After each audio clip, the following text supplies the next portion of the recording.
reading aloud for you from my novel, The Heartbalm Effect, Book 1 in the Medicine Women of Alaska, Chapter 8.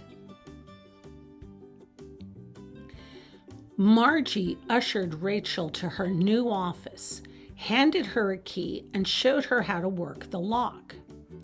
"If you have any problems," Margie said, "you can always knock on Dr. Livingston's door." "Oh, is he nearby?" Rachel asked. "Yes, his office is right next door to you." "Oh," Rachel said. It gave her pause to reflect and wonder how close her office was to his. "It sticks a tiny bit," Margie instructed, demonstrating by twisting the doorknob. "But once you get the hang of it, you'll be fine." "Thanks so much, Nurse Margie." Rachel walked into her office, glanced out the window, turned back around, and looked at her particle wood desk. The bare, white-painted walls, sterile, cold. Well, she'd soon fix that. "Want me to send maintenance out to your hotel, pick up your belongings, bring them over here for you to set up in your office?" Margie asked. Rachel gazed around her. A bare space, yet clean and fresh. She inhaled and smelled the aroma of fresh paint. They'd gone all out for her. "That's awfully sweet of you, but I think I'll give myself a little time to get settled in first before I start moving my things in." "A year will go by mighty fast," Margie quipped, nodding at the blank walls. "You may want to hang up a diploma or two." "I just might do that."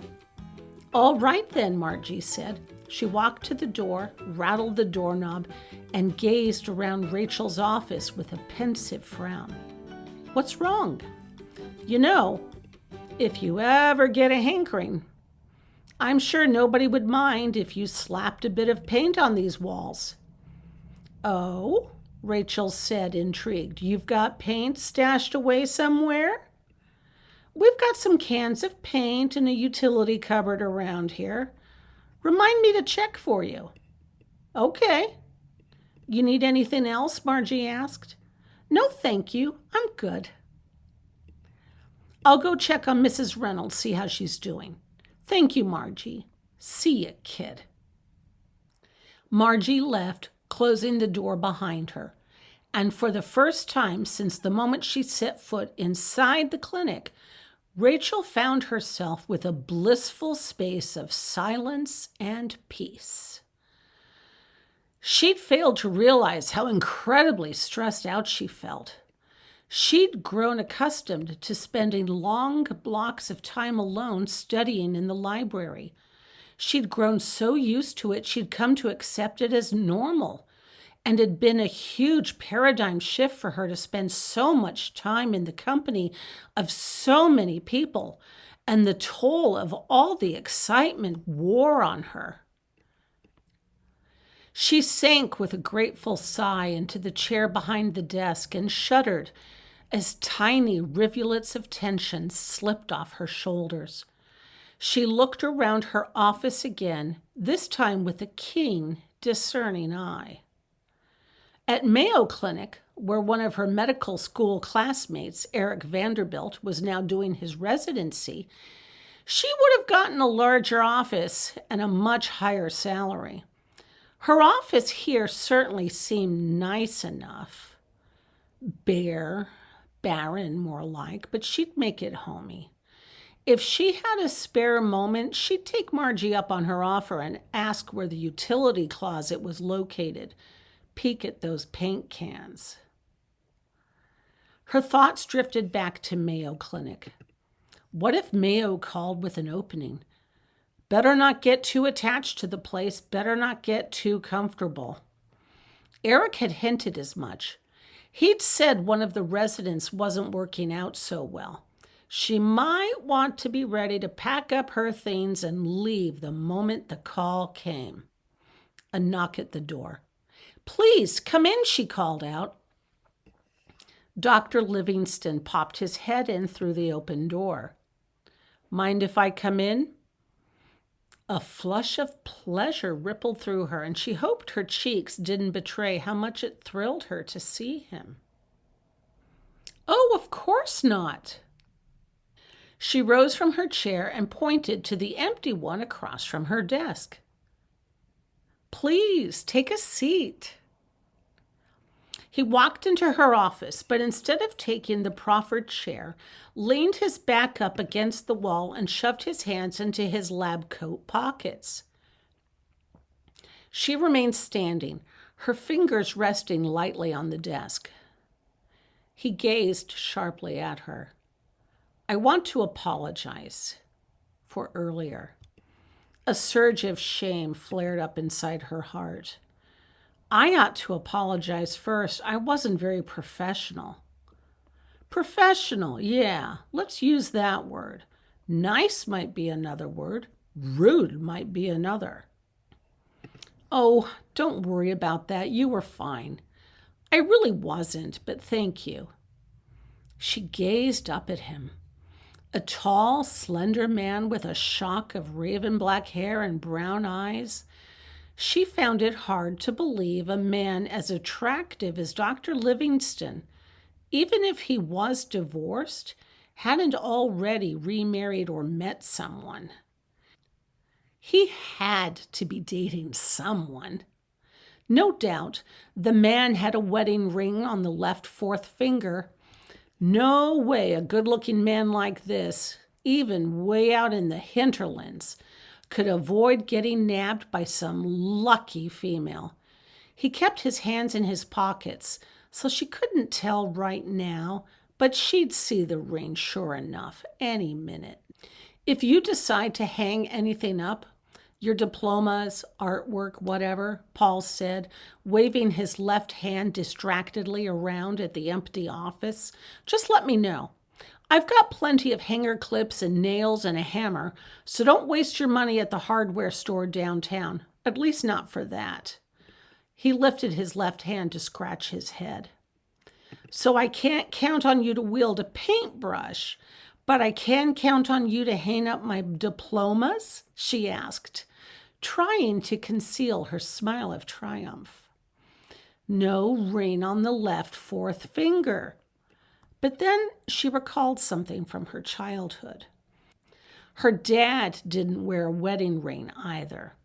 He'd claimed it was due to all the woodworking he did. Dad said it was easier to not wear a wedding ring than forget to take it off before heading down to the basement, lest the ring and the finger get caught in a saw blade. This probably explained it because Dr. Livingston was a master carpenter. Oh, I suppose I could be called upon to help you paint your office if you really get a hankering to do so, he drawled. But I'd much rather build something than paint it. I see. A pleasant silence filled the space between them. He cleared his throat. One of the things I like to do with my residents is have them accompany me on a trip. Once a month, sometimes more often than that, I head out to the Tlingit Reservation to check on my patients who can't manage the trip to the clinic. Oh, she said, surprised. They don't come to the clinic? Some of them do, but it's hard for most of them to make the 50-mile drive to the clinic itself. So I run over there at least once a month, or whenever a case requires it. All right. When do we head out? In 4 weeks, toward the end of the month. Sometimes the weather can turn bad, so I suggest you pack an overnight bag, just in case. Just in case what? Don't worry, he said and winked. I'm not planning on seducing you. You'd better not, he chuckled, just keeping it real. This isn't why all the other residents have left this place, is it? His joking demeanor vanished. No, not at all. Okay, just wondering. She was still trying to keep it light, but somewhere in the repartee, she realized she'd offended him. You need to pack an overnight bag as a precaution, just in case the weather turns bad. We may end up having to stay at the reservation, but don't worry, they've got really nice cabins for us." A faraway look filled his eyes as he walked past her to gaze out the window. "Matter of fact, I kind of look forward to the overnight stays. The cabins are cozy, and the Tlinkets are a warm-hearted, compassionate tribe. Their hospitality is wonderful." "Separate cabins, though, right?" she asked with a cautious smile. Just like that, his gaze refocused. He appeared to mentally snap to attention and turn to face her.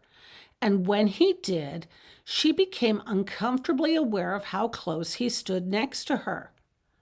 If he wanted to, he could reach right out and grab her around the waist and kiss her. Oh, of course. "You'll get your own cabin, rest assured, but I don't really plan on spending the night.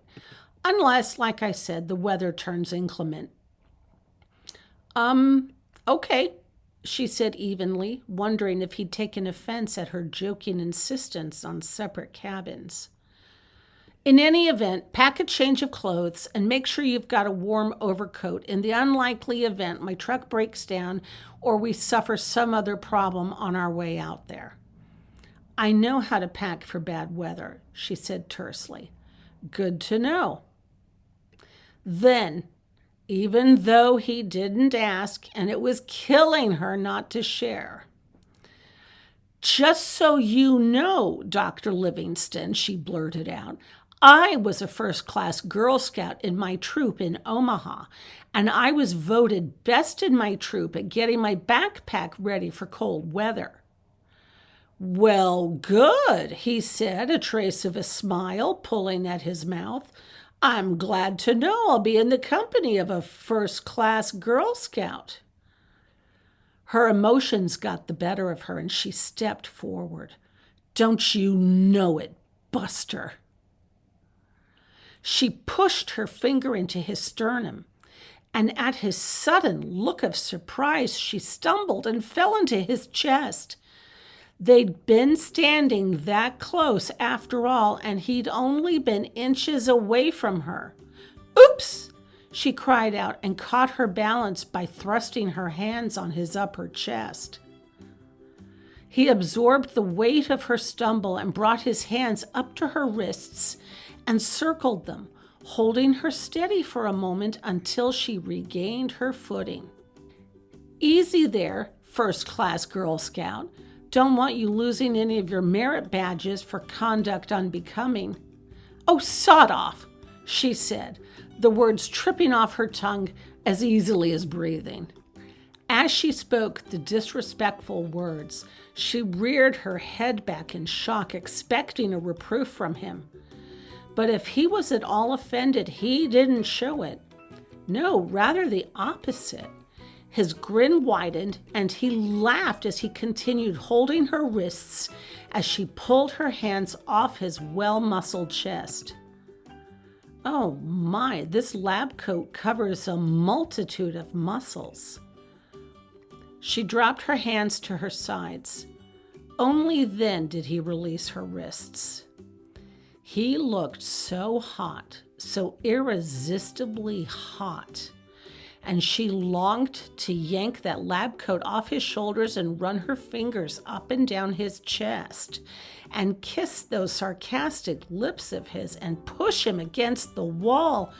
He took one step back, then mock saluted her.